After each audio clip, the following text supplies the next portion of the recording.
Welcome, today I've heard of me OPPO A54s, and I'll show you how to create home screen folders on this device. So first, hold for a while the application and drag this app to another one, and now you can see that we'll just create the new home screen folder on our device screen.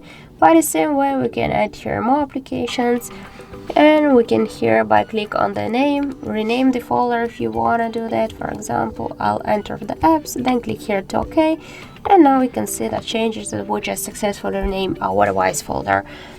We can move this folder here also on the screen, just hold and drag it, or between the screens. Also we can create the new screens with this folder. As can you see, that's so simple.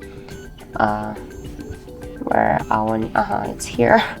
So, and if you want to remove the application from the folder, hold it and drag it here to the home screen if you want to stay with this app on the home screen. But if you want to just remove it from the home screen and from the folder, hold it and click here to remove icon, and by this way you will remove this app from the home screen, but you will also stay with this application here in the apps menu. So that's it. Thank you for watching, and if you found this video helpful, don't forget to leave a like, comment and to subscribe our channel.